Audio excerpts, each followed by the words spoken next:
Essex County Board of County Commissioners is hereby called to order. Due to the COVID-19 outbreak and to be in compliance with the governor's executive order, this meeting is being conducted remotely. The public is able to view this meeting via live stream on Facebook and YouTube. A link for the live stream is posted on the Commissioner website. To all participating in this meeting, please be mindful to put your microphone on mute until speaking. Additionally, please identify yourself by putting your name on the record each time before you speak. Thank you. Madam Clerk, roll call. Commissioner Cooper, absent. Commissioner Gill. Here. Commissioner Graham, absent. Commissioner Johnson. Here. Commissioner Luciano. Here. Commissioner Mercado. I'm here. Commissioner Siebel. Here. Commissioner Vice President Pomares. Here. Commissioner President Richardson.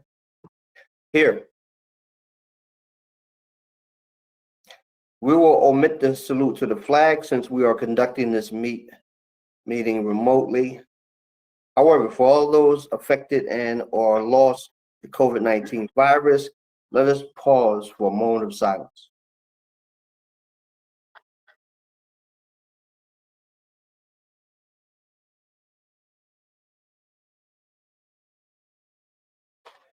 Thank you. I have before me certification from the clerk that this meeting is in compliance with the Open Public Meetings Act. Madam Clerk, are there any transcripts to be approved? Mr. President, there are two.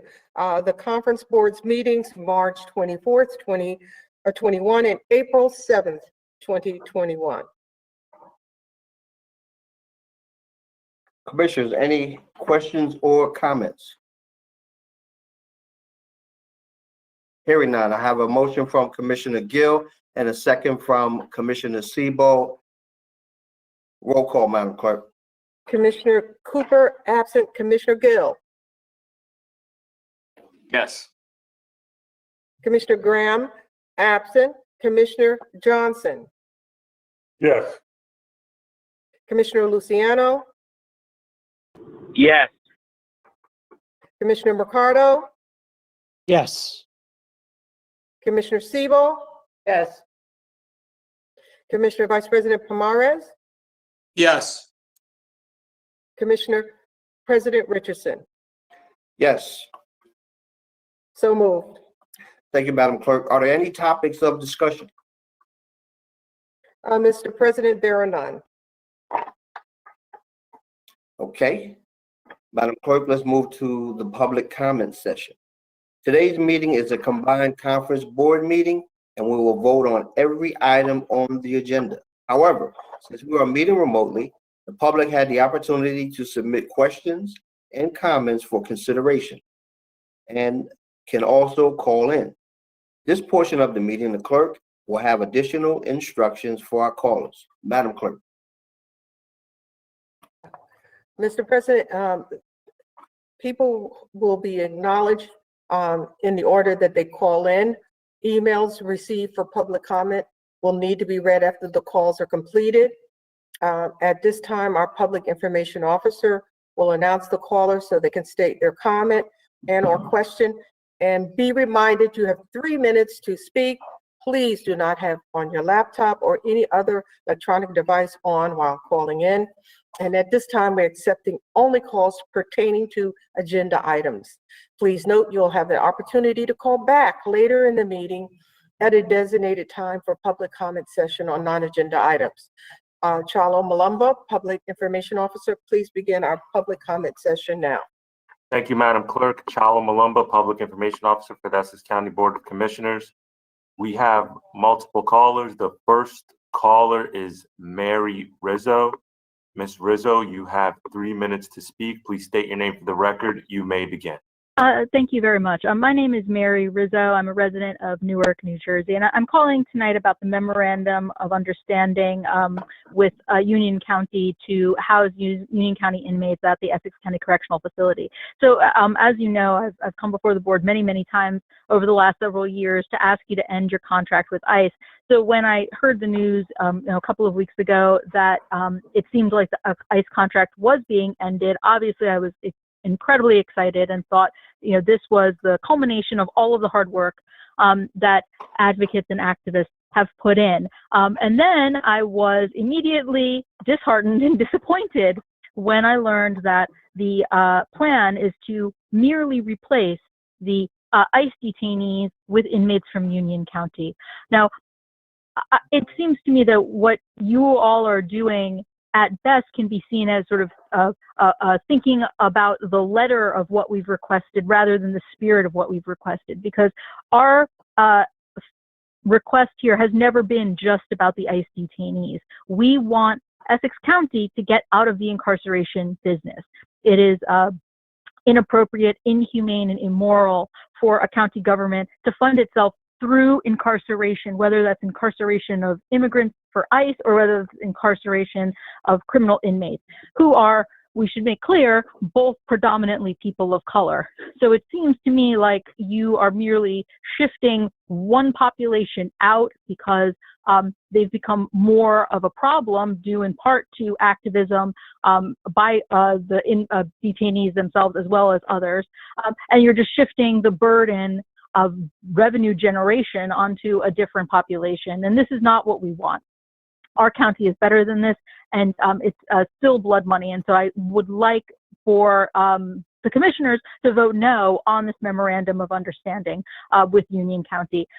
Secondly, the only other point that I really want to make is that the ICE detainees who are held there now, who are going to be depopulated and transferred, it is your responsibility to try to make sure that they are released to the community. You've said many, many times over the past several years that you were holding them in ECCF because you cared about them being close to their lawyers and communities, and now you can't throw them under the bus. So 30 seconds, I would Ms. love to Rizzo. see you do, I would like to see you take the concrete step to help people currently in detention obtain releases by committing funding to bond to release and full legal representation for everyone that is held by ICE.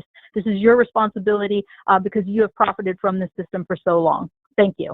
Before we go Thank to you. the next speaker, I wanted to recognize Commissioner Cooper. Our next caller is Matt Dragon. Mr. Dragon, please state your name for the record. You have 3 minutes to speak. You may begin. Hi, Matt Dragon, West Orange.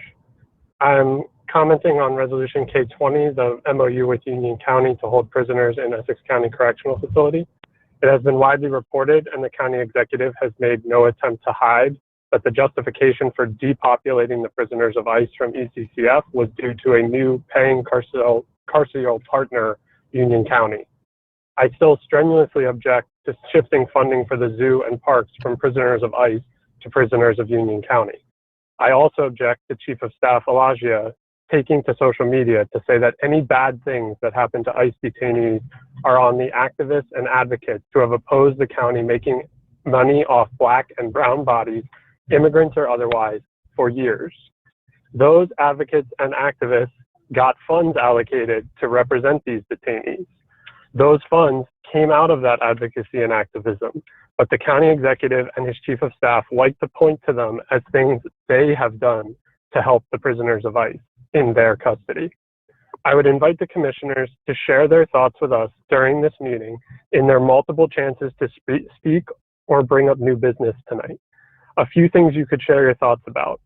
The state bill banning new ICE contracts, A5207 and S3361. Your support to spend down our already allocated funds to support representing prisoners of ICE, even if they are no longer in your custody. Your thoughts on why the contract is not being canceled, but just paused. Your thoughts on why the contract couldn't be paused prior to 2021. If you approve this MOU, Union County prisoners will join Essex in being Joe D's prisoners, your prisoners, our prisoners, my prisoners.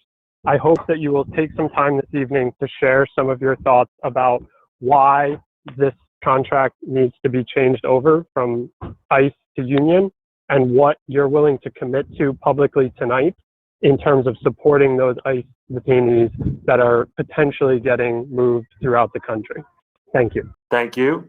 Our next speaker is Brett Robertson. Mr. Robertson, you have 3 minutes to speak. Please state your name for the record. You may begin. Good evening. My name is Brett Robertson, and I am a resident of South Orange in Essex County. At the last Essex County Commissioners meeting, I made public comments in favor of ending the county's contract with ICE, arguing that it was a moral outrage for the county to profit from the detention of immigrants and collaboration with an agency based in cruelty. Subsequently, I was heartened when news first broke that Essex County, in fact, decided to no longer participate in ICE incarceration. In the words of the New York Times, quote, "After years of protest, a New Jersey county ends its ICE jail contract." Sadly, once I learned more, I realized that Essex County was in fact not pausing ICE detention for the pressing moral reasons I discussed last month. Rather, the Essex County Commissioners saw an opportunity to make even more profit by importing inmates from Union County instead.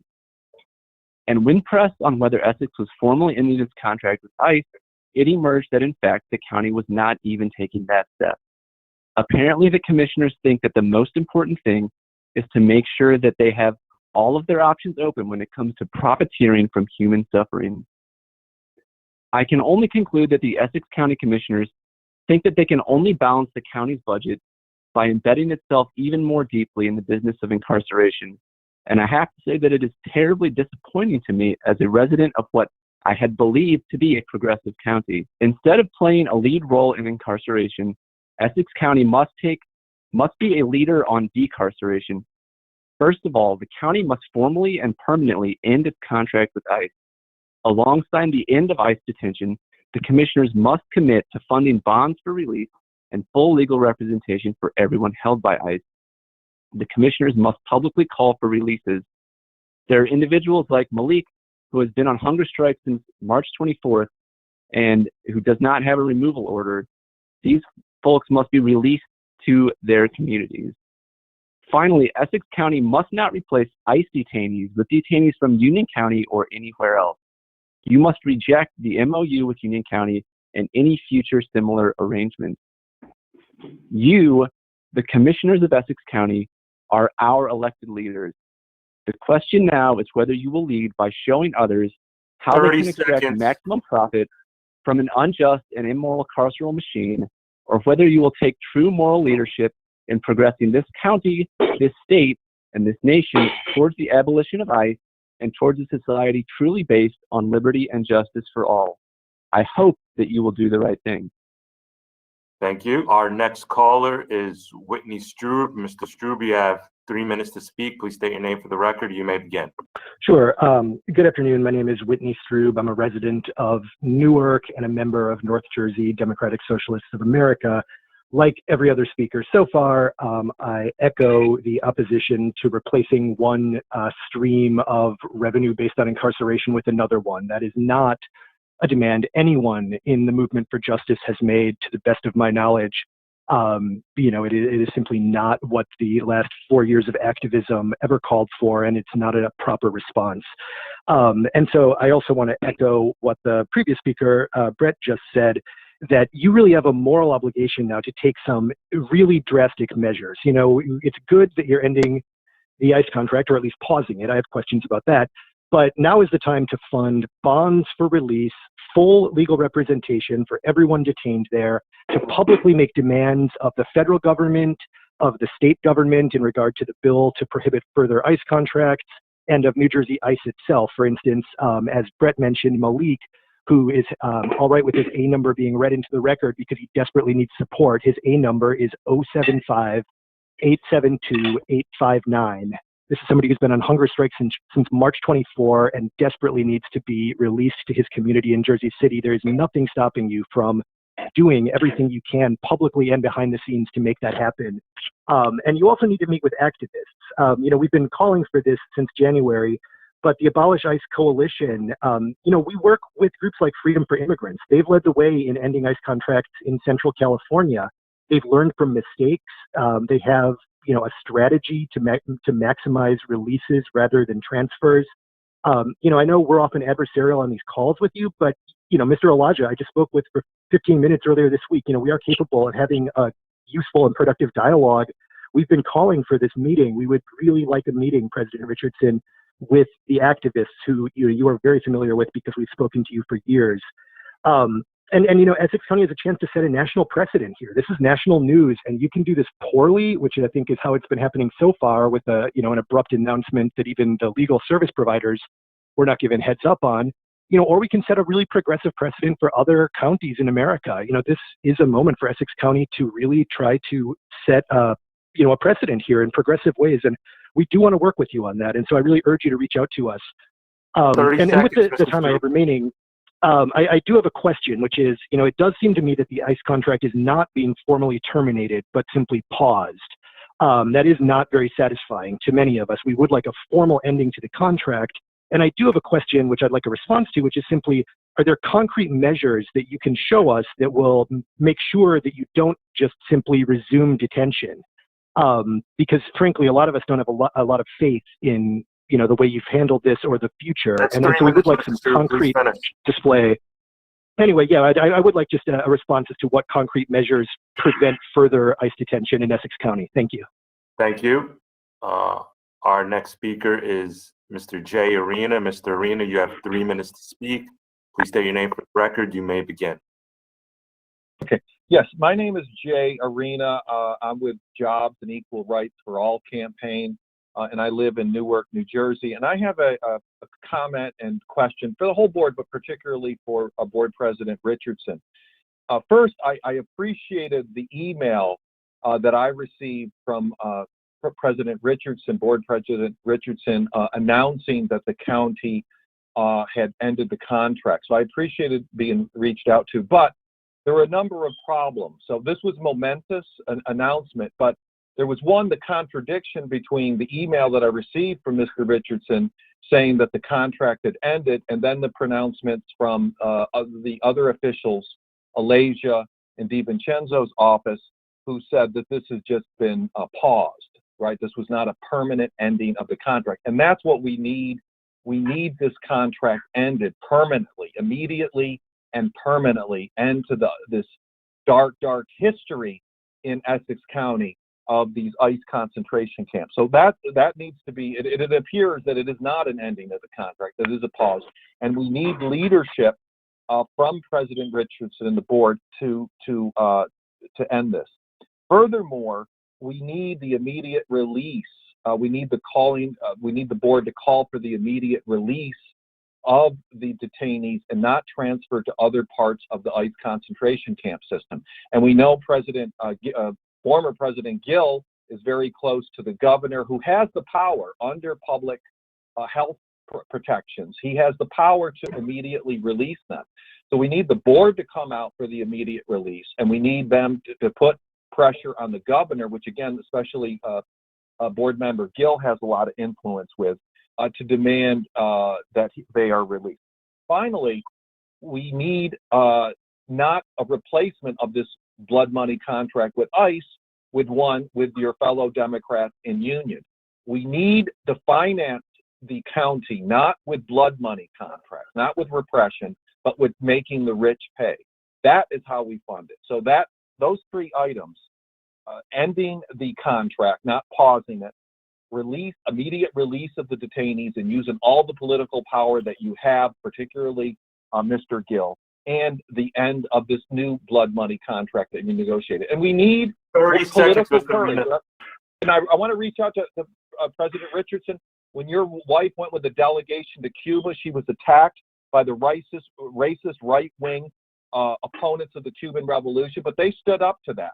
And we need that same kind of backbone to stand up to the Joe D. and company that has not ended this blood money contract and has started another one, which is an attack on all workers, as you know, as a union leader. So we need that political 3 minutes, Mr. backbone Arena, on your part. Thank you. Thank you.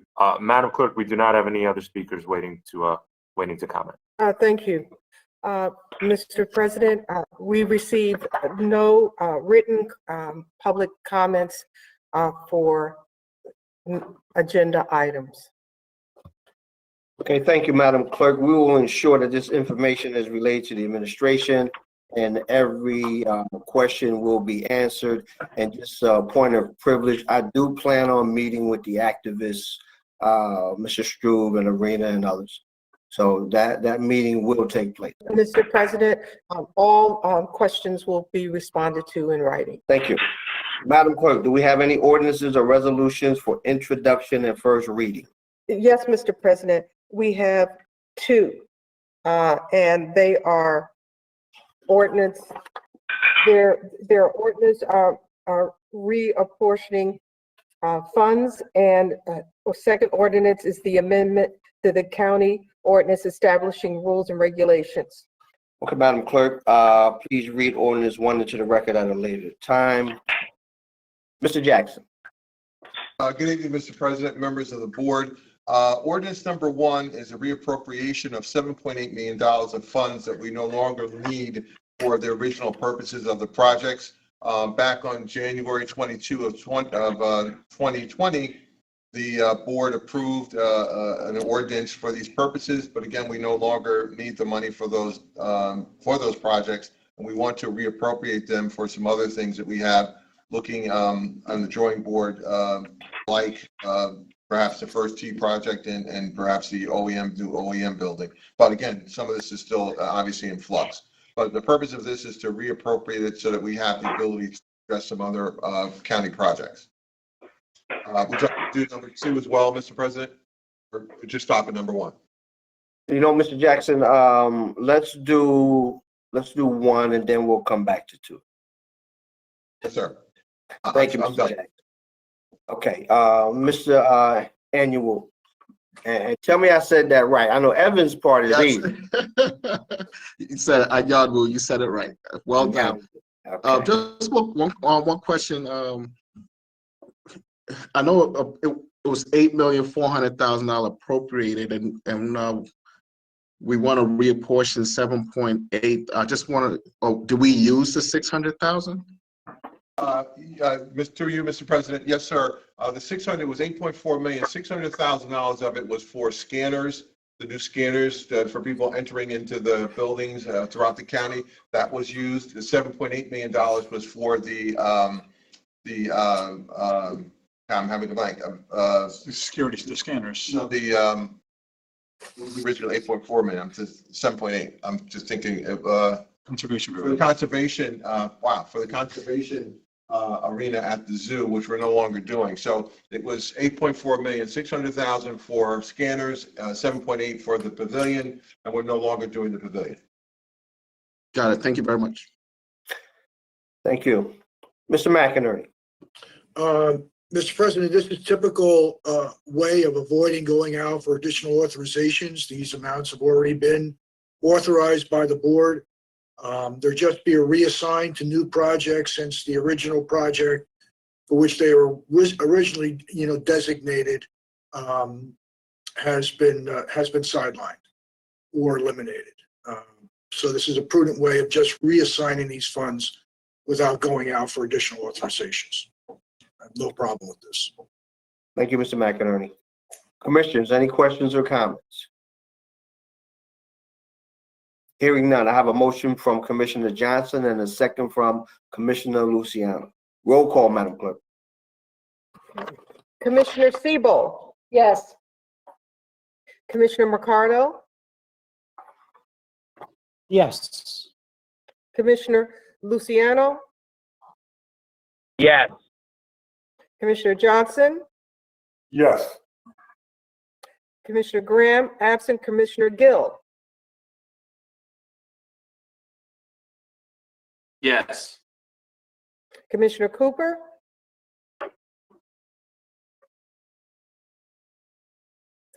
Absent. Commissioner Vice President Pomares. Yes. Commissioner President Richardson. Yes. So moved. Okay, Madam Clerk, let's move to ordinance number 2.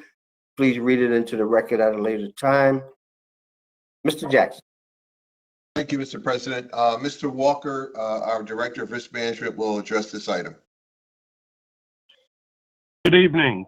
Tim Walker, Director of Risk Management for the county.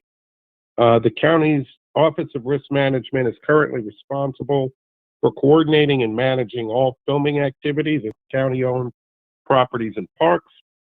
Under Ordinance 2013-0014, it incorporates and establishes the rules and regulations for county parks, playgrounds, recreational facilities, and other county properties into one comprehensive ordinance. Within that ordinance, at section 110-14, it sets a maximum limit of $500 fine for any person violating any of the provisions of this ordinance. We hereby seek to increase the penalty within this provision from $500 to an amount not exceeding $5,000. Thank you, Mr. Walker. Mr. Annual. No questions. Mr. McInerney. No questions. Commissioners, questions, comments? Okay, hearing none. I have a motion from Commissioner Vice President Mercado and, Vice President Pomares, and a second from Commissioner Mercado. Roll call, Madam Clerk. Commissioner Cooper. Absent. Commissioner Gill. Yes. Commissioner Graham, absent. Commissioner Johnson. Yes. Commissioner Luciano. Yes. Commissioner Mercado. Yes. Commissioner Siebel. Yes. Commissioner Vice President Pomares. Yes. Commissioner President Richardson. Yes. So moved. Thank you, Madam Clerk. Do we have any ordinance or resolution for listing purposes only? Mr. President, we have none. Madam Clerk, do we have any ordinances, resolutions on second reading and public hearing tonight? Mr. President, we have one, a resolution number R 2021-00160, Department of Administration and Finance, Office of Management and Budget, adoption of the 2021 County of Essex budget. Thank you, Madam Clerk. We will now move to the public hearing on resolution R-2021-00160 for the adoption of the budget, and please read it into the record at a later time. I do hereby declare the public hearing on resolution R-2021-00160 open. If there is any member of the public who emailed comments for or against this ordinance, we will read it comments into the record and respond to you in writing. If there are any callers in the queue. I will ask our Public Information Officer, Chalo Malumba, do we have any callers in the queue? Thank you. We do not have any callers in the queue. Thank you. Let the record reflect no comments were received or no callers are waiting. Mr. McInerney. Mr. President, this is the culmination of our budget hearings, culmination of subsequent amendments to the budget that we were instructed to make by the state of New Jersey. Our budget has a 0.5% increase in the tax levy, far below the tax levy cap, which allowed us to bank that authorization for the next 2 years. All in all, from my perspective, it's a very prudent budget with regard to the expenditure side. There were some challenges in the prior year with regard to collection of revenues, specifically in the parks and recreation, that we've seen some increases there now. But all in all, as I said, the board has been through this budget. They have examined it, held the budget hearings, And at this point in time, I would recommend adoption of the budget. Thank you, Mr. McInerney. Mr. Anyamu, any No questions? question. Thank you. Commissioners, are there any questions or comments? Mr. President, I have a statement. Commissioner Sebo. First of all, layoffs have been avoided since 2004. And for the past 18 years, the administration with us has addressed the long-standing issues that we have had here in Essex County with our finances. Originally, we were just above the junk bond status. We now have a AAA bond rating. And the 2021 budget includes just a 0.5% property tax increase, well below the 2% cap limit mandated by the state. And it's the second consecutive year the increase was held to 0.5%. So it is with great pleasure that I am very happy to support this budget for 2021. Thank you. Thank you, Commissioner. Commissioners, any questions or comments?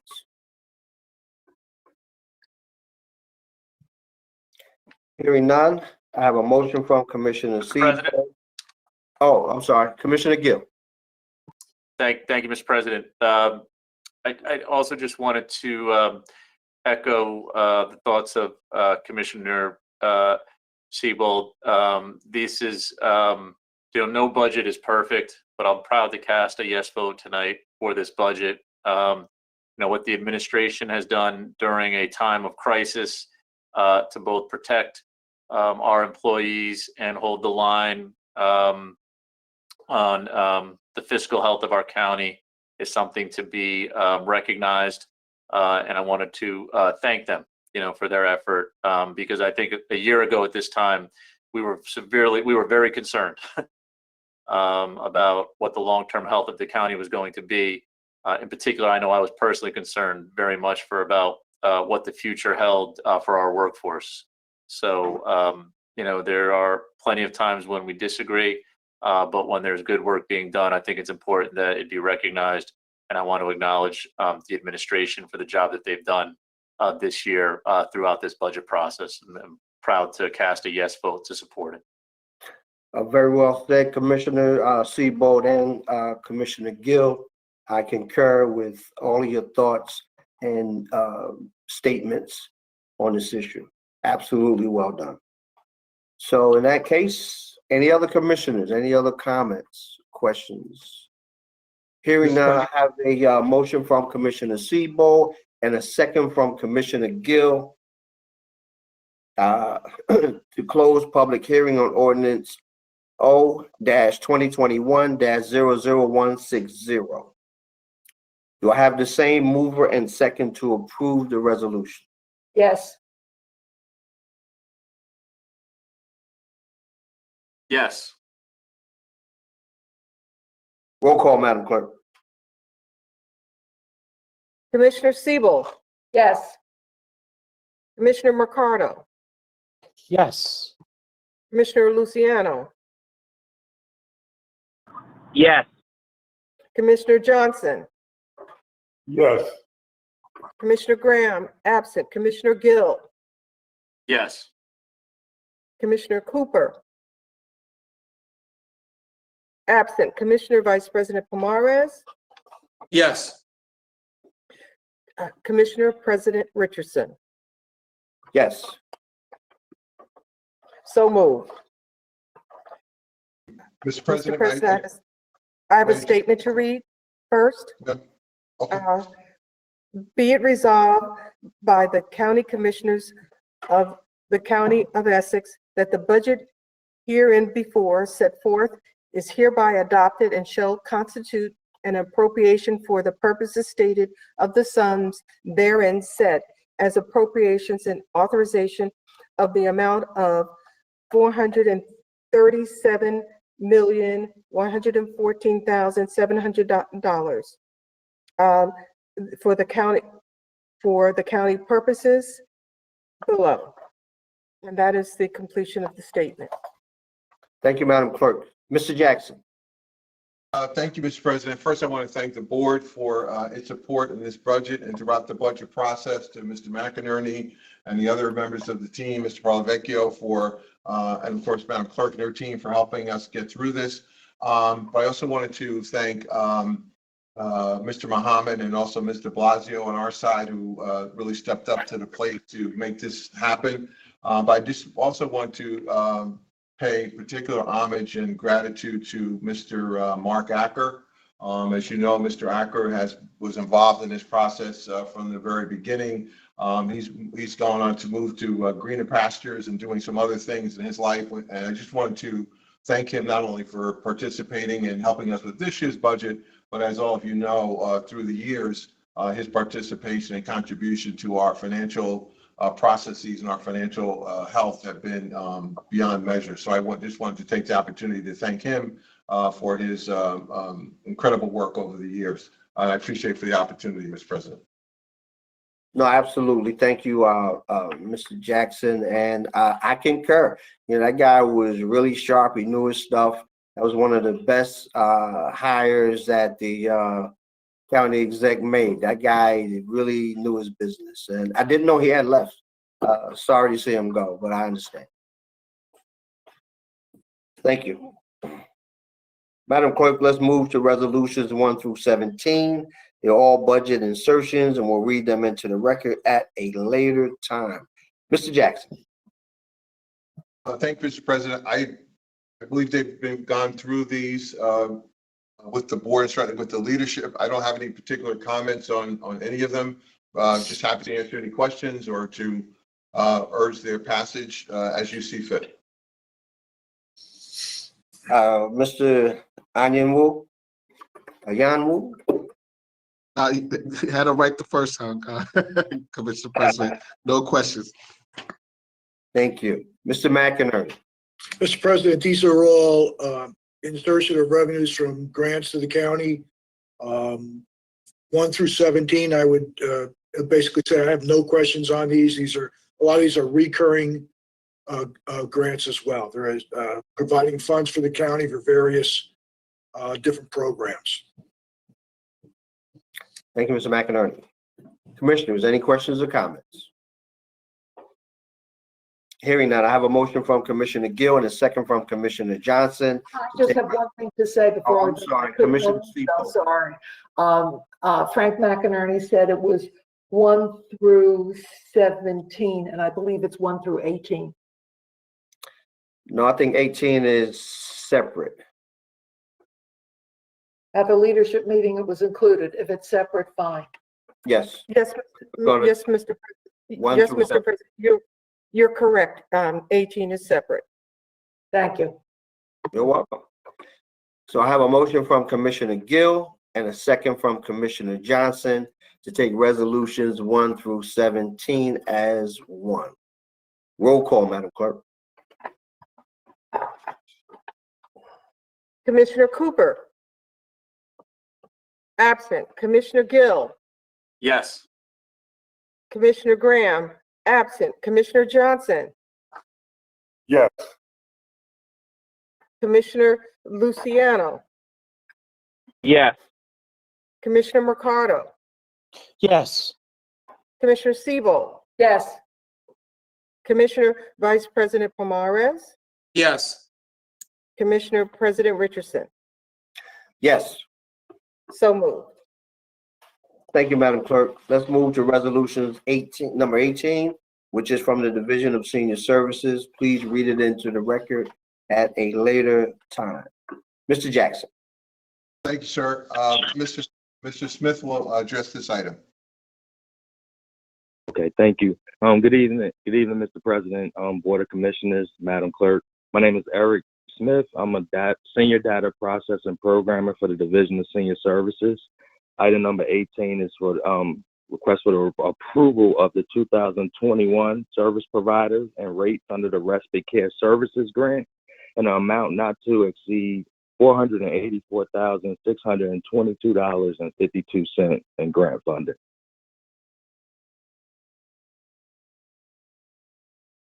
Mr. McInerney. I have no questions, Mr. President. Mr. Annual. No question, Mr. President. Commissioners, questions or comments? Hearing that, I have a motion. I'm sorry. I have a motion from Commissioner Luciano and a second from Commissioner Mercado. Roll call, Madam Clerk. Commissioner Siebel, Yes. Commissioner Mercado, Yes. Commissioner Luciano, Yes. Commissioner Johnson, Yes. Commissioner Graham, absent Commissioner Gill, Yes. Commissioner Cooper, absent. I'm sorry.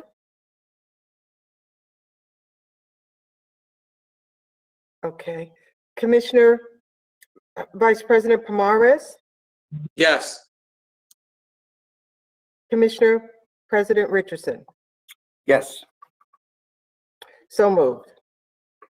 Thank you, Madam Clerk. Let's move to resolutions 19 through 21, which are from the Department of Corrections, and read them into the record at a later time. Mr. Jackson. Thank you, Mr. President. Mr. Director Ortiz and County Counsel Gassion are here to address these items. Good evening. Can you hear me? Al Ortiz, Director of the Essex County Correctional Facility, presenting item number 19. It is a notice of termination of the 2021 Shared Services Agreement between the County of Essex and the County of Union for the provision of correctional services. And the next item will then be the MOA. So we have to terminate one to begin the other. We're currently providing correctional services to certain individuals that are under the charge of Union at our institution, and that was the reason for this shared services agreement. Item 20 is the Department of Corrections Memorandum of Agreement between the County of Essex and the County of Union for the provision of correctional services to the Union County. There's a third item, and I'll be happy to answer any question as I get done here, is item 21, a contract award to Frank's Truck Center Incorporated, the lowest responsible bidder, to furnish and deliver 2 new 2021 Chevrolet Express cargo vans. This is primarily to be used for transport of inmates, federal inmates, and whoever we have under our charge to destinations, and that's what I have for these. I respectfully request that these items be approved. Thank you, Mr. Ortiz. Mr. Annual? No questions, President. Mr. McInerney? Yeah, just to reiterate what was said at the leadership meeting, it's our understanding that the intake center will still be, the intake of inmates in Union will still be at the Union County facility. They will be responsible for any issues there, any liabilities there. In addition, it's our understanding that Union County will still be responsible for transporting prisoners from Union County to Essex County, and that responsibility, along with the liability, also stays with Union County until they're delivered and processed into the Essex County facility. I just want confirmation on that, Mr. Ortiz. Yes, I confirm that. That is the understanding. Okay. Thank you, Mr. McInerney. We went through this quite some detail at the leadership meeting. Yes, sir. Mr. President, I have a question. Commissioner Siebel? I'm of the understanding that this is a 5-year agreement with Union County. Is that correct? I can Let me answer respond you. if you'd like, Director Ortiz. Courtney Gassion, Essex County Council. Good evening, Commissioners. That is correct, Commissioner Siebold. It is a 5-year contract. It will expire June 30th, 2026. June 30th, 2026. Okay. Thank you very much. Commissioners, any other questions or comments? Mr. President? Commissioner Gill? Thank you, Mr. President. When does the current ICE contract expire? Courtney Gassion, Essex County Council, through you, Mr. President. The current ICE contract with Essex County expires in, I believe it's September 2026.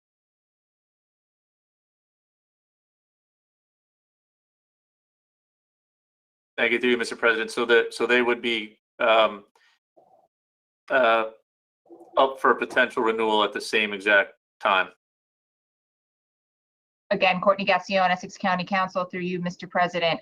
With the, there'd be a few months differential, but yes, it would certainly be the same calendar year, but within a few months of each other.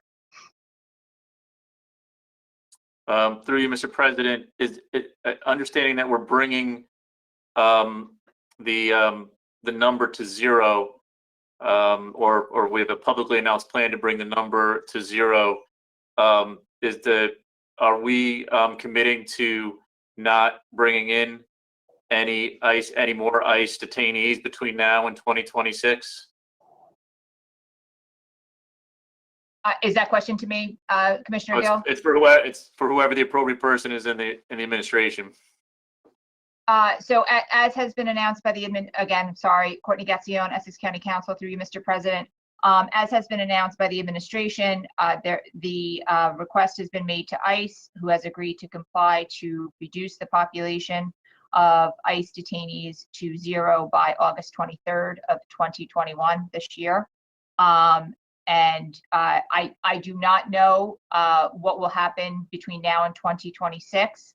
That would have to be a conversation that would have to be had with the administration. But at this time, the population will be at zero by August 23rd of this year, and barring any unforeseen circumstances in this contract with union, the expectation would be that it would remain at zero. But I cannot speak to what's going to happen in the future. If I may, Mr. President, I can comment that one of the reasons prompting this arrangement is we literally don't have room to, once we have the agreement with Union County, we're full. So our ability to, to more prisoners or whatever is not there. Our facility is full.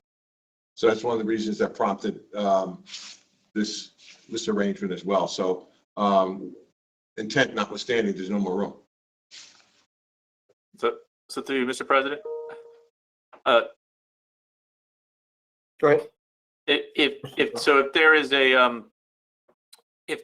the enrollment number that we are currently at now, meaning if we are housing we are taking X amount of prisoners from Union County at a certain number, if that number remains at the number that it is today, it would be impossible to accept any ICE detainees.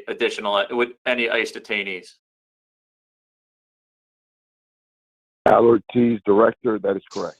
We cannot take any ICE inmates or anybody else other than what we have. Okay. And I know it's a difficult question to answer because I know we can't predict what's going to happen in the future, but is there a number that if this number slips below a certain number where the county then will start to look back at re-engaging with ICE? Al Ortiz, Director, it is our fullest extent not to take any more ICE, period. Thank you, Mr. President. Thank you for those questions. Ms. Gassion or Director Ortiz, how many ICE inmates do we have in the facility today? As of 6 o'clock this morning, our count was 146. It should be about that. We may have some releases later on today, but right now it's been dwindling downward, and it's at 146 as of 6 o'clock this morning. And we've already notified ICE that we will not be taking any other inmates. So that has already stopped, correct? It's ceased taking any ICE inmates. That is correct. That is correct. Any other questions, comments? Hearing none. Yes, Mr. President. Commissioner Cooper. Thank you. Just one quick question. The contract that we're entering in with Union County, we were already in a contract with them, and we're just extending it for additional years with a different rate of pay. Am I correct? Again, Courtney Gassion, Essex County Council, through you, Mr. President. Not exactly, Commissioner. What we are doing is we're terminating the existing shared services agreement, which was set to expire at the end of this year, December 31st of 2021. The parties have agreed to actually terminate that contract so that we may enter into the new memorandum of agreement between the parties that will be effective July 1, 2021. We are unable to have two agreements run concurrently. So we are terminating the one so we can enter into the other. The daily rate does change in the new contract that's set forth in the terms of the memorandum of agreement, but it is a new contract. And there are some other differences in the contract as well, because Union County will be, with the exception of their intake unit and some other limited services, be closing their facility, which is different than the terms under which this shared services agreement was entered into. The real heart of my question was that it's an existing relationship already, and we're expanding upon it. This is a new contractual relationship. Through you, Mr. President, that's correct, Commissioner. This relationship with Union has been in place for many years. Thank you. Thank you, Commissioner Cooper. Any other questions or comments? Hearing none, I have a motion from Vice President Pomares and a second from Commissioner Siebold to take resolutions 19 through 21 as one. Roll call, Madam Clerk. Commissioner Cooper, Yes. Commissioner Gill, Yes. Commissioner Graham, absent. Commissioner Johnson, Yes. Commissioner Luciano, Yes. Commissioner McCarter, Yes. Commissioner Siebold. Yes. Commissioner Vice President Pomares, Yes. Commissioner President Richardson. Yes. So moved. Thank you, Madam Clerk. Let's move to resolutions 22 through 29, which are from the Department of Public Works. Please read them into the record at a later time. Mr. Jackson. Thank you, sir. Mr. Antonio from the Department of Public Works is going to handle these items. Good evening, Commissioners. David Antonio, Department of Public Works. Item number 22 is a resolution consenting to the Township of West Orange Ordinance number 2638-21, Main Street Parking Prohibitions and Bus Stop Amendment. The Township of West Orange's ordinance will create both 2-hour and 15-minute limited parking zones on both sides of Main Street for the convenience of business patrons in the shopping district. It is hopeful that this will create more turnover in the available spaces. The Township of West Orange will be responsible for an installation of all limited parking signs, and NJ Transit will be responsible for the relocation of the bus stop. There is no cost to the County of Essex. Item number 23 is Professional Services Agreement, Traffic Engineering, Design, Construction Inspection Services for County Traffic Signals, Valley Street and Springfield Avenue to MB5 Incorporated. This is a 1-year contract not to exceed $634,240. The County of Essex recently received a grant in the amount of $17 million for traffic and pedestrian signal upgrades at 25 intersections throughout the county, including 4 new traffic signals. The intersections are in South Orange, West Orange, Orange, Verona, Milburn, Bloomfield, Nutley, Newark, Belleville, Montclair, and Glenridge. MV5 will be tasked with performing the necessary engineering design services, construction support, final inspection, and as-built plan development, and anything related to closing out this federally funded project. The RFP that was put out received 9 responses.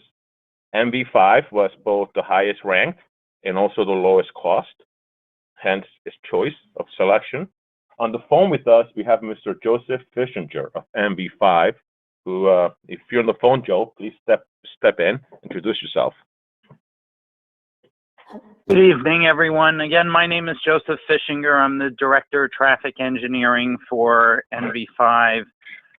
In one form or another, we've been doing these sorts of projects for Essex County for over a decade, either as NV5 or before that as the RBA Group. A few years ago, we were acquired by NV5, hence the name change.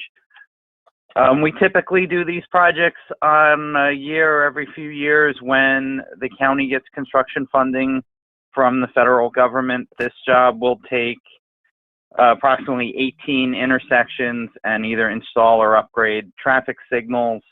Some of the other ones we've done recently, we have 9 traffic lights on Park Avenue in Newark and the Oranges under construction, and another project with 9 intersections signalized that are scattered around the county, some in Bloomfield, some in Maplewood, a few in Newark, a couple in Irvington.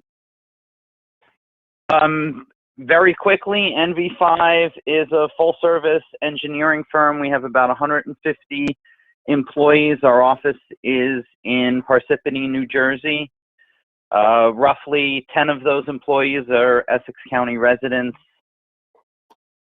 And we're looking forward to continuing our relationship with the county and getting these projects designed so you can utilize your federal funding to upgrade more traffic lights within the county to make them safer and more efficient. Thank you, Joseph. Item number 24 is a professional services agreement for traffic engineering and construction inspection services for traffic signal and roadway improvement projects to Collier's Engineering. This is a 1-year contract in an amount not to exceed $740,400. Similar to item number 23, the County of Essex received about $9.4 million to do improvements to 14 intersections along the Valley Street and Springfield Avenue corridors in Maplewood, South Orange, Irvington. There's also going to be 4 new traffic signals. Once again, we need to engage a professional traffic engineering company to prepare the required engineering documents. On the phone, I believe we have Adam Allen from Collier's Engineering. Adam, if you would like to. Yep. Thank you, David. Yeah, good evening, everyone. Again, this is Adam Allen at Collier's Engineering and Design. Just for everyone's knowledge, we're recently acquired by Collier's. We were formerly Mazer Consulting. So this is a project similar to one that we held last time around with the county. We look forward to continuing, to help deliver successful transportation and safety upgrades for the county. The scope of the work is very similar to what Mr. Fishinger just talked about on his project, and as Mr.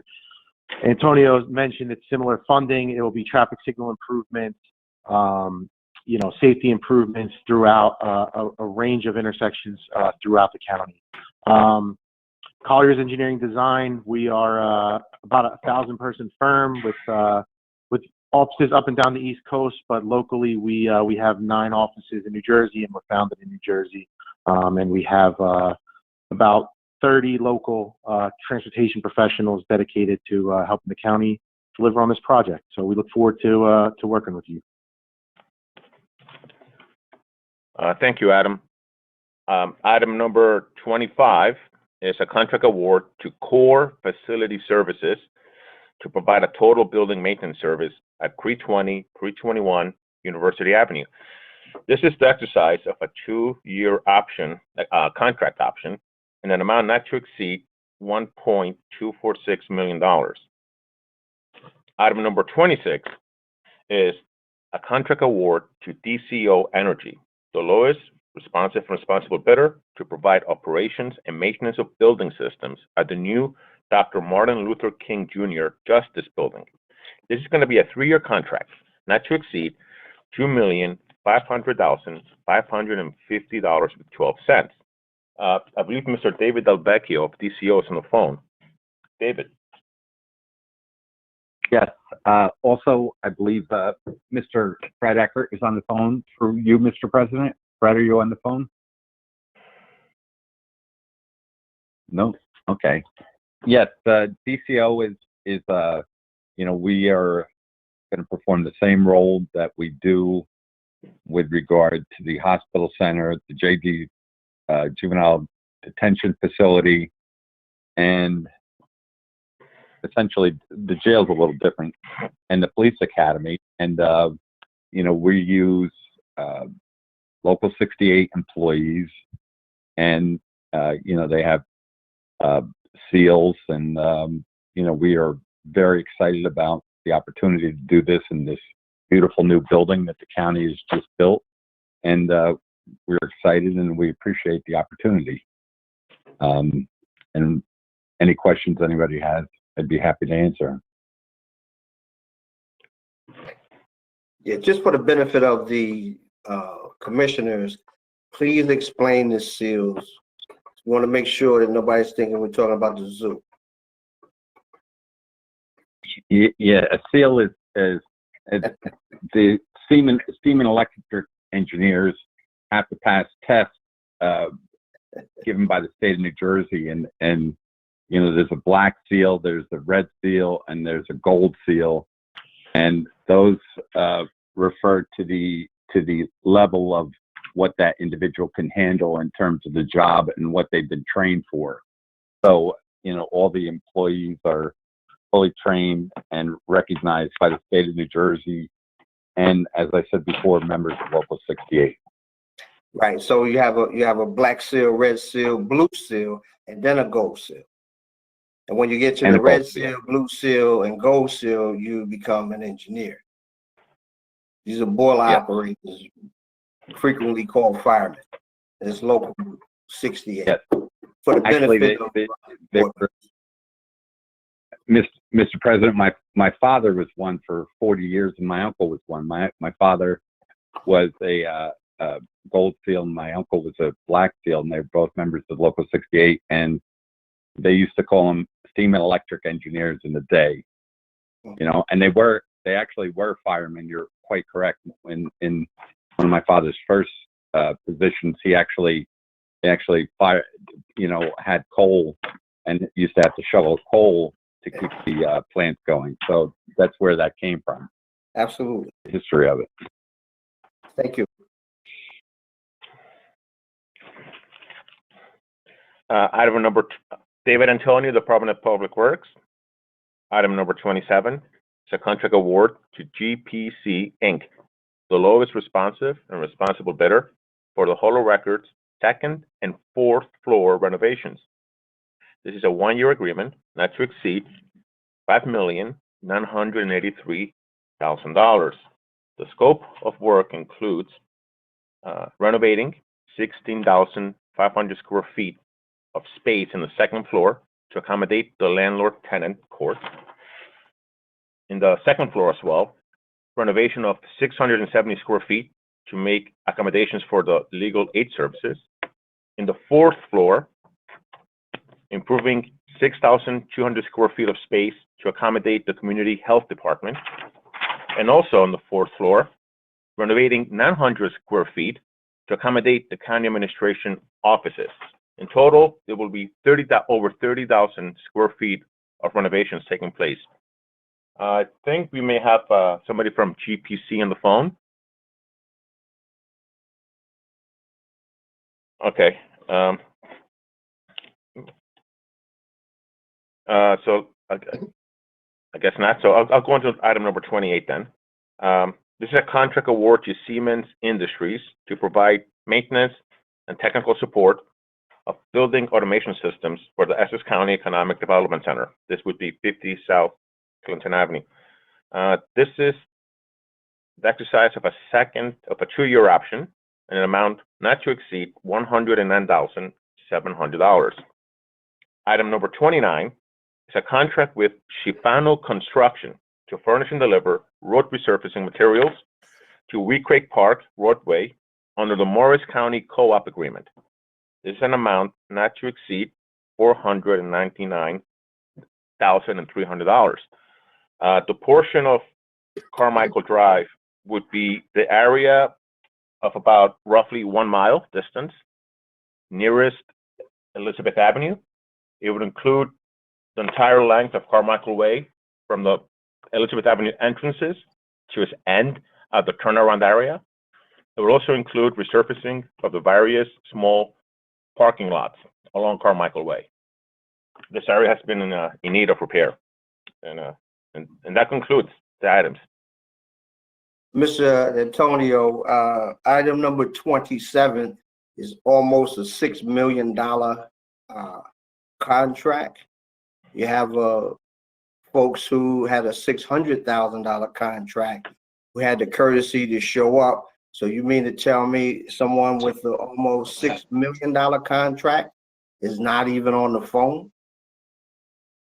Mr. President, I can address that. Mr. Jackson he was on the phone and got dropped, and we haven't been able to get back in touch with him. He was on the phone, sir. Okay, so what we'll do is we'll hold off on item number 27 till you guys get him back on the phone, so we can have a conversation with him. So we'll hold this to the end of the meeting. So we'll give him time. We'll give you time to get him. Thank you, sir. No, thank you. Appreciate it. Mr. Anyanwu, any question? None, Mr. President. Mr. McInerney? No questions, Mr. President. Commissioners, any questions or comments? Hearing none, we're going to take item resolutions 22 through 29, excluding item number 27. But I have the motion from Commissioner Cooper and Commissioner Gill. Roll call, Madam Clerk. Commissioner Cooper, Yes. Commissioner Gill, Yes. Commissioner Graham,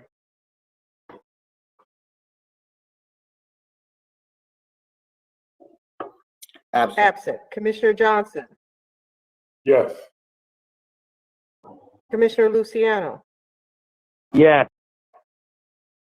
Commissioner Mercado, Yes. Commissioner Siebel, Yes. Commissioner Vice President Pomares, Yes. Commissioner President Richardson. Yes. So moved. Thank you, Madam Clerk. Let's move to resolutions 30 through 38, which are from the Department of Parks. Please read them into the record at a later date. Mr. Jackson. Mr. President, Mr. Zates and Ms. Hartwick are going to address these issues, these items, excuse me. Joshua Zates, Essex County Parks. Good evening, Commissioners. Number 30 is grant approval to apply and obtain a grant from the New Jersey Department of Community Affairs in the amount of $500,000 for improvements at Westside Park. This is an application to apply for the grant, and we need a resolution from the governing body to do so. Specifically, it's going to be for the creation of 3 new tennis courts on the part of Westside Park, kind of between the baseball field and where the football track is. It'll also include sports lighting, but again, this is just a resolution to apply for those funds, and hopefully we will receive them and then move on thereabout. Number 31 is a contract extension with Elite Tennis Academy for the operation of tennis courts at Brookdale Park. It's a 24-month revenue contract not to exceed $43,700. This is for Elite Tennis to run the tennis courts over at Brookdale. They give lessons, private lessons, they run tournaments. Specifically, it'll be $21,200 in revenue for the county for the first year, and then $22,500 in revenue for the second year. And again, this is a 24-month option on that contract. Number 32 is a contract award with Laguardia Associates for the production of entertainment services in the amount not to exceed $224,300. We are very optimistic, and our fingers are crossed this year that we'll be able to continue with our summer concerts. And we do have our Deputy Director, Kate Hartwick, on the phone to explain further. Good evening, Kate Hartwick, Deputy Director for the Park System. As Josh mentioned, we are looking forward to hosting the summer concert series this year after being forced to take a hiatus last year. Right now, the plan is to kick off the series on August 9th and run the series until September 3rd. That will allow us some time to get out of our pandemic and be able to accommodate the many crowds who like to come to our concert series.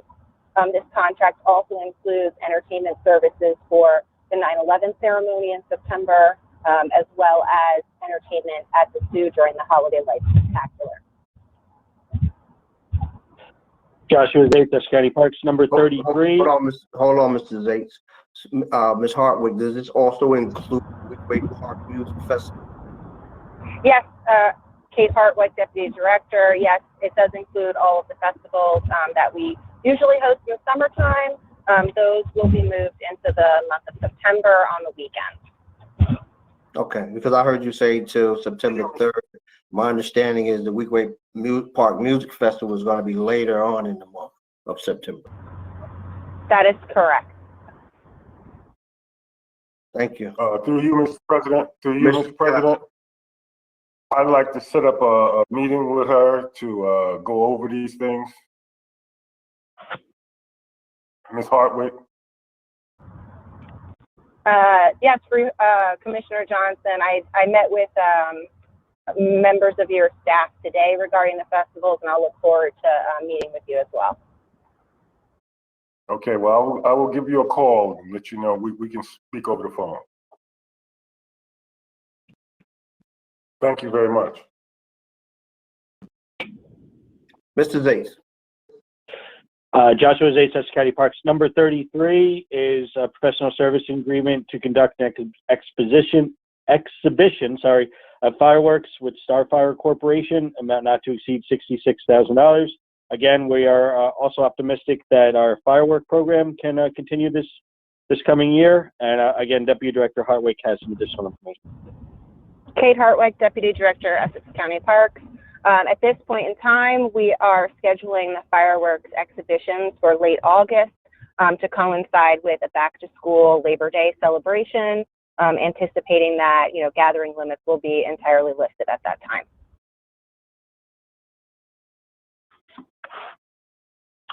Joshua Zates, Essex County Parks. Number 34 is a contract award to GSP Properties to provide carpentry work. This is a contract extension in an amount not to exceed $676,065. This is for carpentry work throughout the park system. It could be in any facility where carpentry work may be needed. Number 35 is a contract award to Store Tractor Company to provide Toro brand Rio mower maintenance and repair services, amount not to exceed $66,331.40. Specifically, this is for the 3 golf courses in the park system. This would be to replace the decks that hold the blades that then mow the grass. Number 36 is a contract with Hudson Community Enterprises to provide facility services at Turtleback Zoo, amount not to exceed $128,553. Specifically, the hours of the security would be it would be 7 days a week from 3:30 p.m. to 7 a.m. That would include 1 individual, and then it would be split into 2 shifts with an hourly rate of $22.72. Number 30 is a contract award with Guardian Fence to provide installation and removal of fencing at various parks facilities, amount not to exceed $919,500. And I believe we have a representative from the country. Through you, Mr. President, I believe that should be 37 and not 30. Joshua Zates, I apologize, number 37, which is to provide installation and removal of fencing at various park facilities. And I believe we have a representative from the company on the line. Good evening, everybody. Andrew Macarelli, Guardian Fence Company, located in Newark, New Jersey. And basically, as stated, contract entails repairing fences as directed by the County Parks Department. And if you have any questions, please feel free to ask. And you do have Essex County residents in your employ, correct? Oh, of course. Probably, I'd say maybe we're an organization. It fluctuates. We're busy now, so I had to call the hall. I got some iron workers and laborers, but the steady guys are, I'd say, about 40% Essex County, maybe even higher, definitely at least 20-30% north, from anywhere from Forest Hill to Weequay or Southside, pick a side. We got someone living out there. And yeah, we got a bunch of Essex. We've been in Newark since the 20s. We're not going anywhere, or hopefully not trying to. Excellent. Thank you so much. No problem. Joshua Zates, Essex County Parks. Number 38 is a contract award to Sign Labs to furnish and deliver banners and signs. This is a 24-month contract extension, not to exceed $94,000. And this is basically for all the signs and banners you see throughout the park system, announcing different upcoming events and what have you. Happy to answer any questions the commissioners may have. Thank you, Mr. Annual. No questions, Mr. President. Mr. McInerney. Just have one question on resolution number 36 on the security services. How is that, sir? How was that contract vetted? I mean, was it through RFP, or I know it wasn't a bid? Sure. Joshua Zates, Essex County Parks. Through you, Mr. President, it was through the Sheltered Workshop Program, as we've done similarly with contracts such as this. I'm sorry, the Sheltered Workshop Program? Right, for programs that employ handicapped persons. Okay, all right. So there is no RFP. This is a contract that you can basically, if it meets the qualifications, you can hire without RFP process, competitive bidding, or bidding whatsoever. Joshua Zates, Essex County Parks. Through you, Mr. President, that is correct. Okay, thank you very much.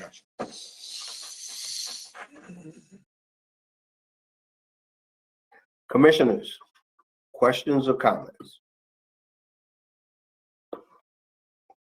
Okay, hearing none, I have a motion from Commissioner Sebo and a second from Commissioner Johnson to take resolutions 30 to 38 as one. Roll call, Madam Clerk.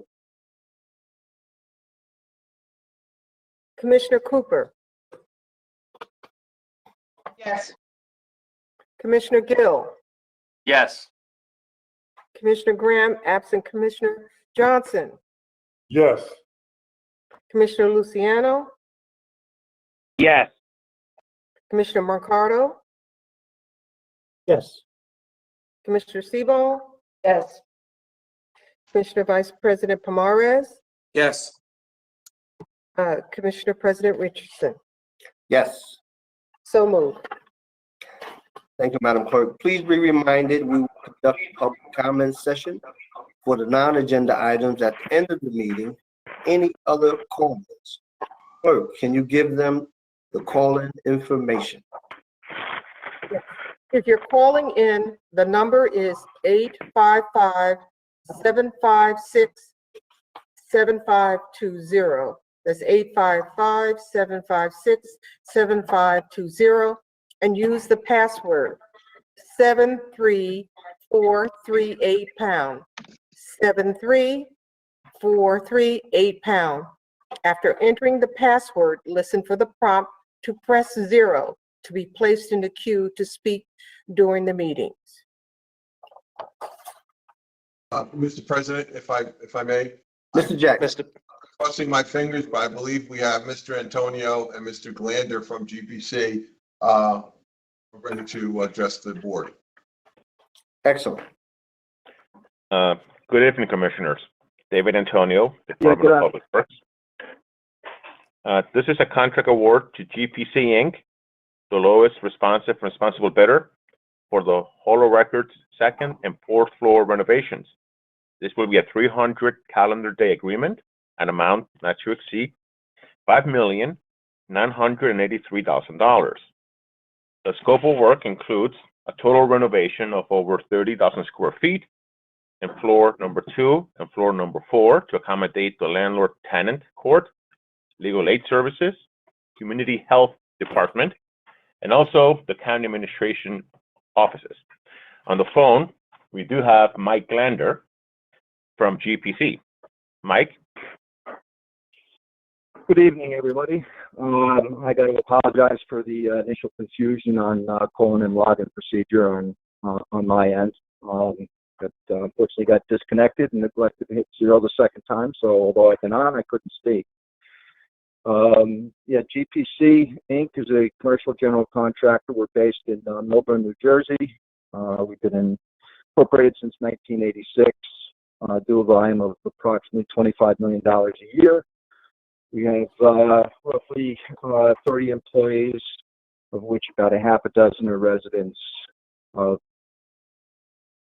union contractors. The work that we do in the area, or the work we do, is solely commercial or public work.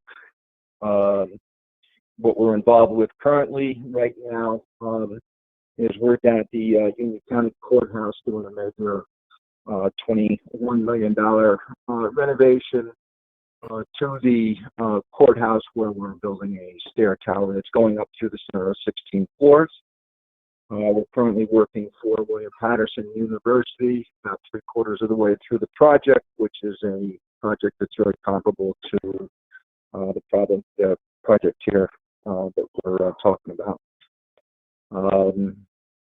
And if there's any other questions, I'd be more than happy to answer them. Mr. McInerney. I have no questions.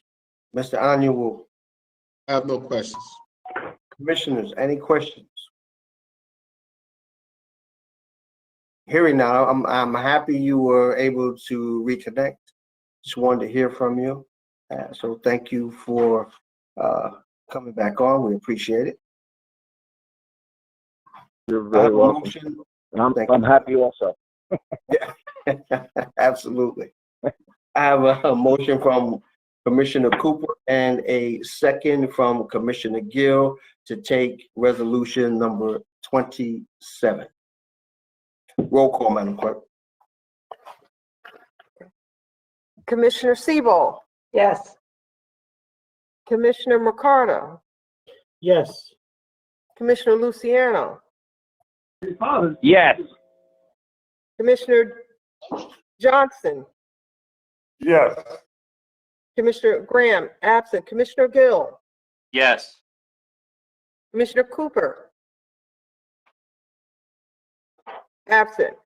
Commissioner Vice President Pomares, Yes. Commissioner President Richardson. Yes. So moved. Okay, Madam Clerk, let's move to resolutions 39 and 40, which are from the Division of Housing and Community Development. We will read them into the record at a later time. Mr. Jackson. Thank you, Mr. President. Mr. Lombardi will handle these two items. Good evening, Craig Lombardi, Division of Housing and Community Development. The first resolution, number 39, we are requesting approval for a substantial amendment to our program year 2019 one-year action plan so that we can add CARES Act funds through the CDBG program. More specifically, we received the final tranche of funds, of CDBG funds related to dealing with the COVID pandemic. And this final tranche is in the amount of $2.57 million. We have reached out to the public as well as worked with folks with the administration to see what needs there might be out there and try to augment the other financing that is already out there.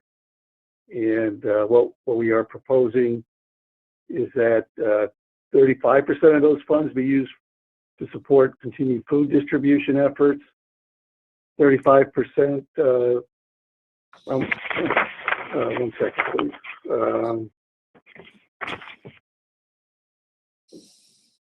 I have the wrong, okay, I apologize. I have the wrong sheet in front of me, but we also are looking to do, support nonprofit organizations that deal with COVID-related activities. And there's also funds for planning and administration.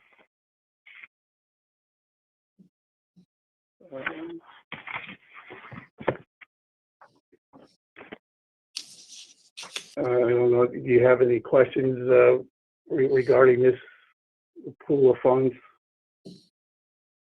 Mr. McInerney. Yes, so we received some level of documentation on the use of these funds. I was just curious, do these funds give you that much discretion where you can literally sit there and allocate a percentage of those funds for those areas that you think are more important? Is there any constraints, or is it seems that flexible that you're able to say 35% for senior food? Yeah, yes. At this stage, you know, that's what we would be that's what we proposed and would be recommending to HUD. However, in the event that we find that the needs are suddenly stronger elsewhere and that there's other funds that may become available that cover certain areas, we can come back and amend that plan and reallocate funds for different areas of need.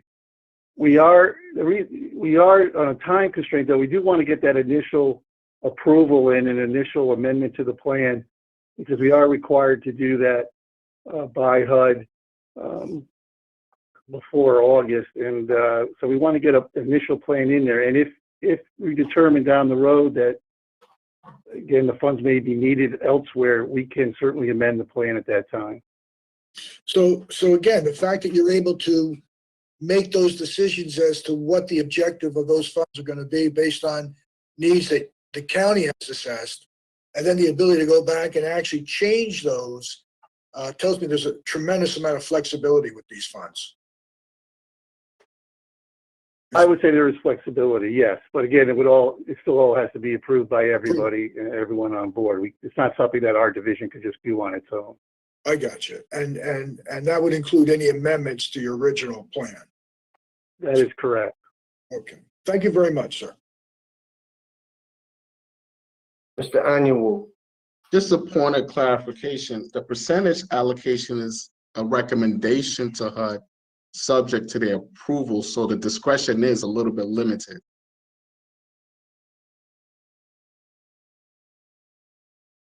Yeah, like for example, if we, without amending the plan and just on our own, spent $2.5 million only on food distribution, that would be different than the plan, and that would not be approved by HUD. We work within the guidelines, but again, if we needed to amend the amounts being used, we can do that down the road through the proper procedures. Okay, thank you very much. Thank you. Commissioners, any questions or comments? Hearing none, I have a motion from Commissioner Luciano and Commissioner Mercado to take resolutions 39 and 40 as one. Roll call, Madam Clerk. Commissioner Cooper, Yes. Commissioner Gill,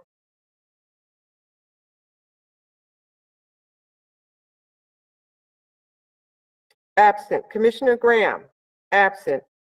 Commissioner Johnson, Yes. Commissioner Luciano, Yes. Commissioner Mercado, Yes. Commissioner Siebel, Yes. Commissioner Gill, Yes. Commissioner Vice President Pomares, Yes. Commissioner President Richardson. Yes. So moved. Thank you, Madam Clerk. Let's move to resolutions 41, which is from the. I'm sorry, the Craig Lombardi, I did not read number 40 yet. I'm sorry. Oh, I apologize. So Craig Lombardi, Division of Housing and Community Development, resolution number 40. For this case, we are asking to extend a subrecipient agreement that we have with the Township of Maplewood for a project whereby we did ADA ramps and sidewalks. The township finished the project before its contract expired at the end of March, and we did pay off a voucher for most of that cost before that date. However, there was about a $7,900 balance that we weren't able to voucher prior to that date. So we're requesting that we extend the contract so that we can process that voucher and reimburse the Township of Maplewood for that additional funding. And this is through our CDBG program. thank you. Mr. Onion, No questions. Mr. McInerney, No questions, Mr. President. Commissioners, any questions, comments? Okay, so this is for resolution number 40, and I have a motion from Commissioner Luciano and Commissioner Mercado to take resolution number 40. Roll call, Madam Clerk. Commissioner Siebel, Yes. Commissioner Mercado, Yes. Commissioner Luciano, Yes. Commissioner Johnson, Yes. Commissioner Graham. Absent. Commissioner Gill, Yes. Commissioner Cooper, Yes. Commissioner Vice President Pomares, Yes. Commissioner Richardson. Yes. So moved. Thank you, Madam Clerk. Let's move to resolutions 41 from the Division of Community Health, and we'll read it into the record at a later time. Mr. Jackson. Thank you, Mr. President. I will be handling this one. This is simply a letter of intent, accepting a letter of intent from the State of New Jersey Governor's Council on Alcohol and Drug Abuse for the Municipal Alliance Grant in the amount of $343,414. This is for the state fiscal year 2022 from July 1 through starting July 1.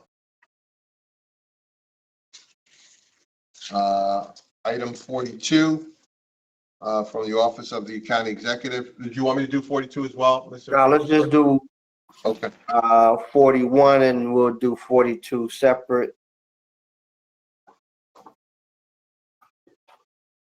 Okay, Mr. Onion, any questions? No questions, Mr. President.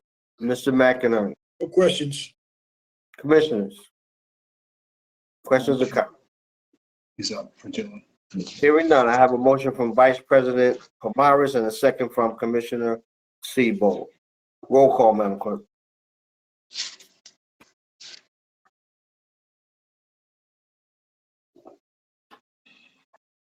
Commissioner Cooper, Yes. Commissioner Gill, Yes. Commissioner Graham, absent. Commissioner Johnson, Yes. Commissioner Luciano, Yes. Commissioner Mercado, Yes. Commissioner Siebel, Yes. Commissioner Vice President Pomares, Yes. Commissioner President Richardson. Yes. So moved. Thank you, Madam Clerk. Let's move to resolution number 42, which is from the County Executive and Board of Commissioners, and we'll read it into the record at a later time. Mr. Jackson. Thank you, sir. This is a one-year contract with Exit Associates LLC to provide website consulting services for the administration as well as for the board. The vendor was the highest score. It consists of $189,000 for maintenance and ongoing services, and a potential fee for a complete website redesign should either party to this want to do it. And it's coming from operating funds. Mr. Michael Frangillo is on the phone and really, and able to answer any of your questions. Michael? Hello, Michael Frangillo, Last Exit Associates, West Orange resident. Our office is in Verona on Bloomfield Ave. We've been doing the site for over 20 years. Take a lot of pride in the fact that we fortunately have never had any outages or and attacks. Cybersecurity, as you know, obviously at this point in time is very high importance, and you know, we work very hard to make sure our infrastructure and architecture is set up in a way that we're not vulnerable to anything like that. And I look forward to a possible redesign of the main county site and any other enhancements we might need to do to the commissioner site. And you know, I look forward to another year working with all of you. Thank you. Mr. Annual.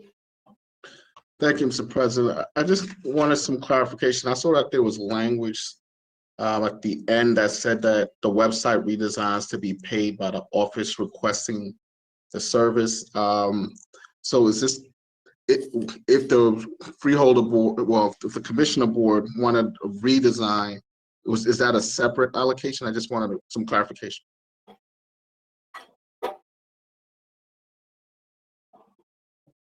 I'll address that. There's $150,000 in this contract for redesign.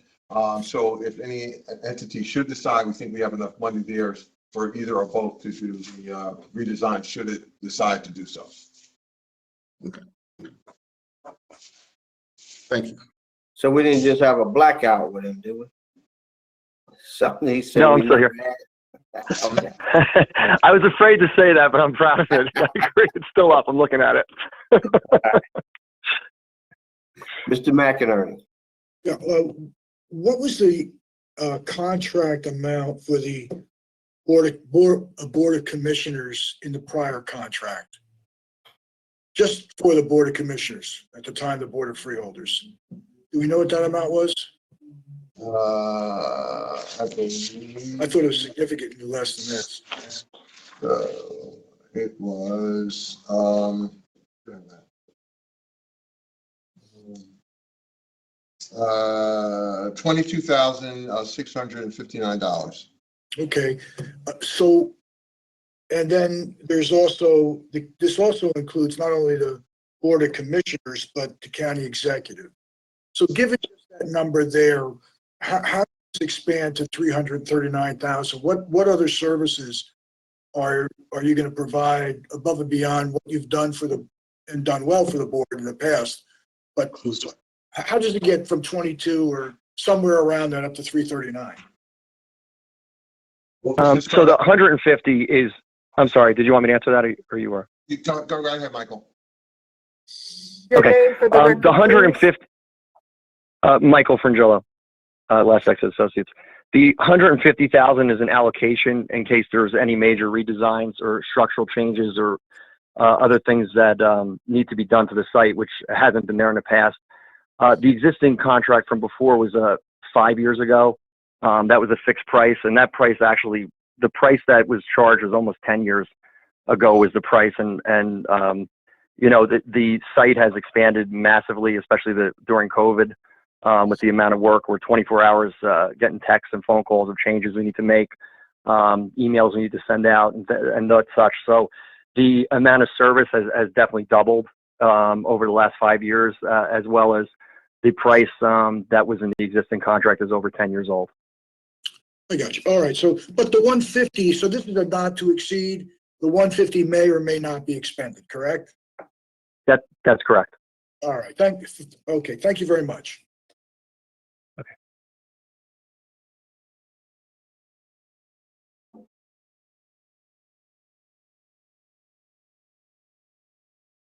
Thank you, gentlemen.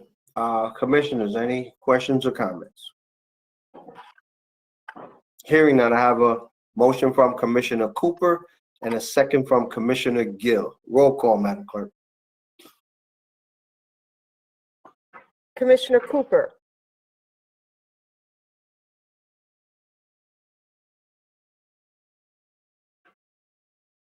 okay. Commissioner Cooper, absent. Commissioner Gill, Yes. Commissioner Graham, absent. Commissioner Johnson, Yes.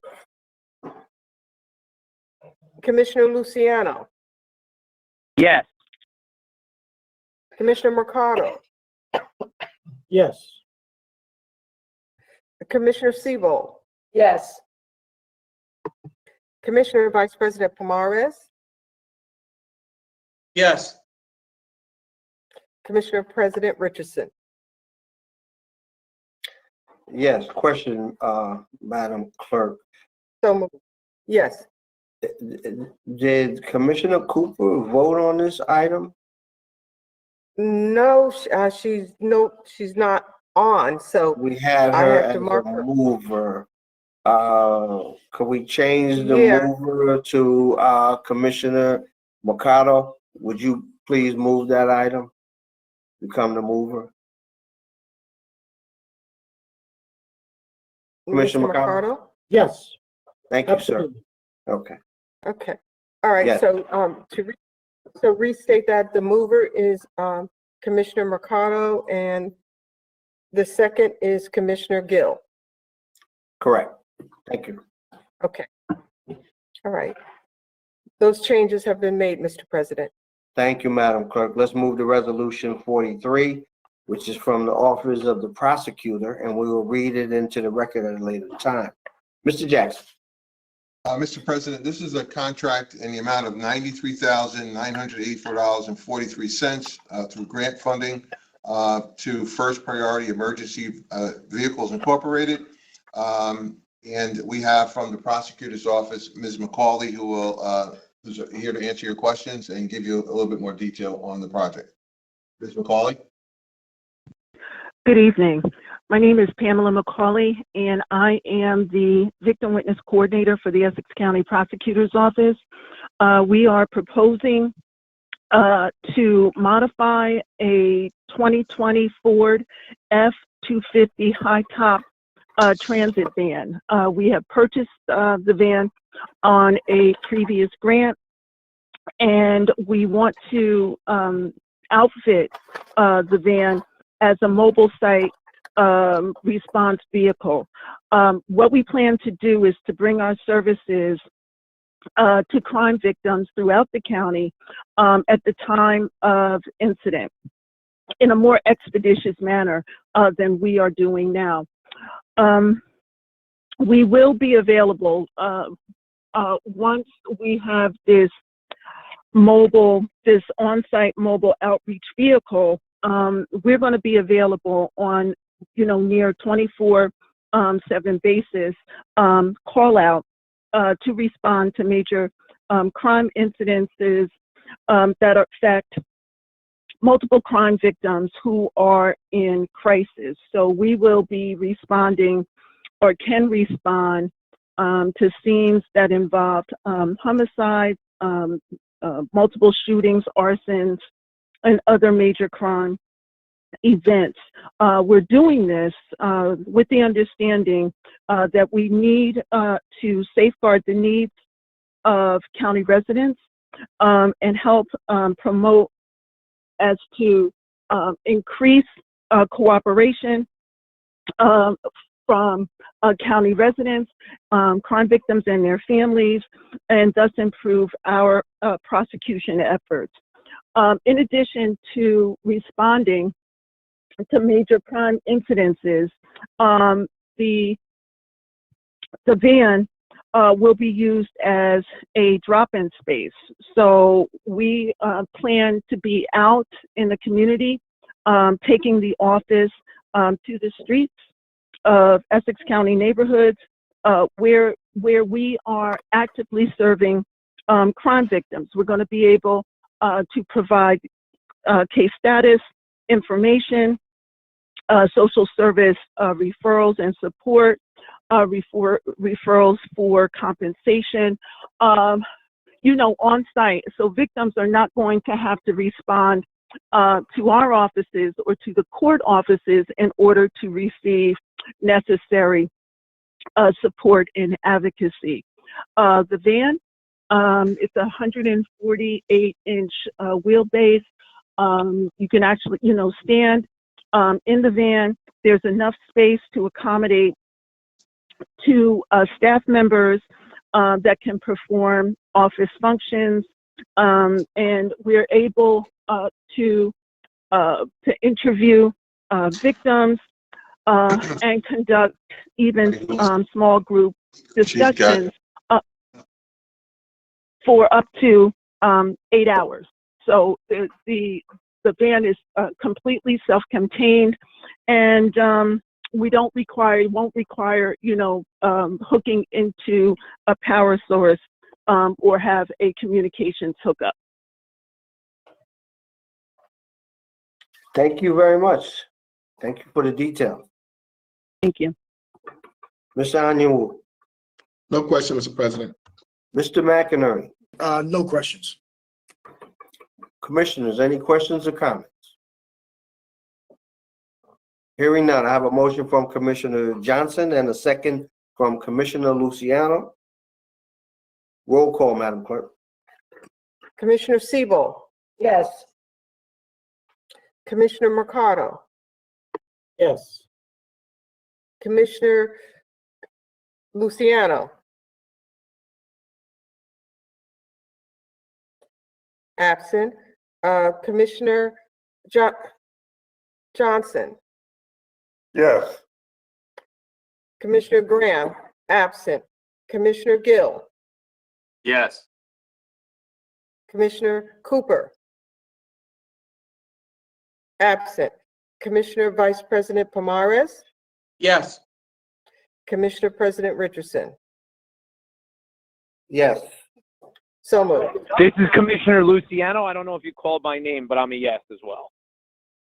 Okay, we will record you as a yes. Thank you. Okay, Madam Clerk, let's move to resolutions 44 through 69, which are all accommodations and in memoriam. We will read them into the record at a later time. Commissioners, any questions or comments on resolutions 44 through 69? Hearing none, I have a motion from Commissioner Mercado. Oh, Sorry. Commissioner Siebel, I apologize. I couldn't unmute myself. I'm sorry. It just wouldn't work. Item 65 is in memory of Olympia Dukakis.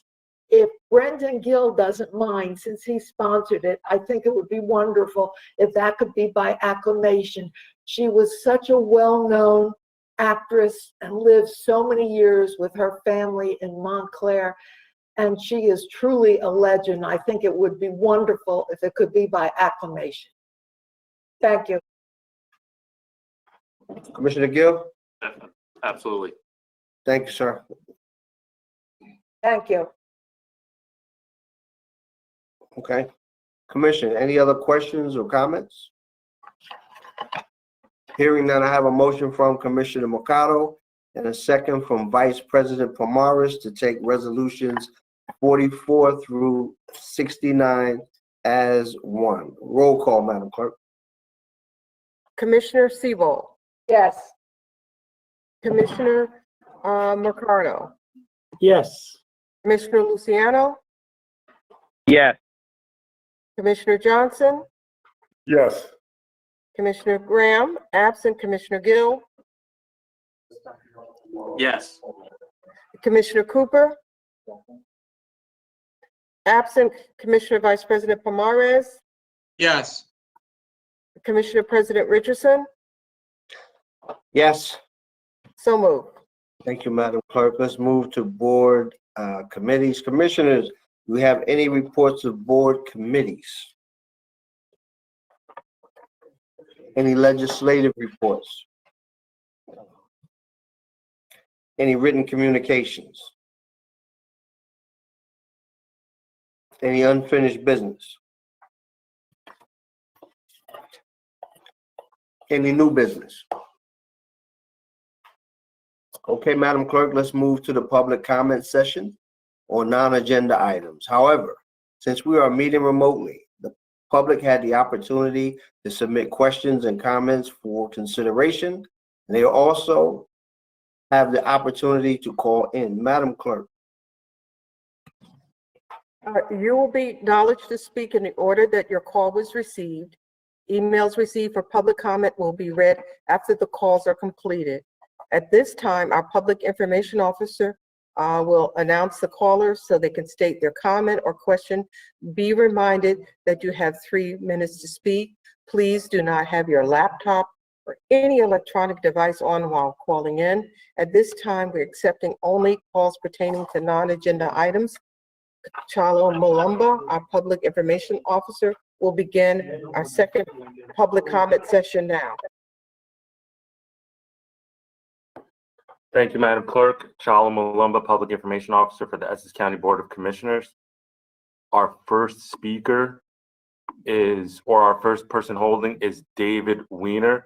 And just a point of order, Madam Clerk, before I patch him through, our second speaker is also the person who submitted an email. So if we let him speak, I guess it's up to our discretion if we'll also read the email into the record or not. But I just wanted to point that out so there's no confusion. But the process is you either can speak by calling in or written comment. If the person speaks, I will not read the written comment. Understood. Okay. Thank you. The first speaker is David Weiner. Mr. Weiner, you have 3 minutes to speak. Please state your name for the record. You may begin. Thank you very much. Firstly, my name is David Weiner, something I've been correcting people for the past 70 years, but that's okay. I'll keep on doing it. That's okay. Everybody does it. For the past 41 years, I've served as president of CWA Local 1081, representing the non-supervisory employees, the Essex County Division of Family Assistance and Benefits, me, the Division of Welfare. I had tried to call in earlier, so I'll ask for your deference. I offer tonight a brief recounting of the toughness and tenacity of Julia, aka Judy Miller, who you are rightfully honoring this evening in memoriam. In 1974, when I graduated from Seton Hall University with a Bachelor of Sciences in Black Studies, Judy was my department director, who had succeeded founding director George Jackson. As a member of the department's first graduate class, which consisted only of an African-American young lady classmate and I, the two of us marched on graduation day and received our faux diplomas, as the real diplomas were mailed to us later as per the custom. After my classmate and I received our faux diplomas, Judy approached me with her tiny Tiparillo cigar in hand, and I stood within the quadrangle of the Seton Hall Seton Hall Prep, from which I graduated in 1968. I was celebrating with my family, having graduated after 6 years, they far more so than I. Judy came to me and I thought she was going to offer me congratulations as well. Instead, she approached me with a serious scowl and asked me to march again for the diploma because some of the then racist leadership of the university had purposely failed to acknowledge my classmate and I as having specifically graduated from the Department of Black Studies. Since my classmate had already left to go celebrate with her family, I indeed did dutifully march a second time, this time with the business majors, whereby the Department of Black Studies was recognized, and I received my second faux diploma.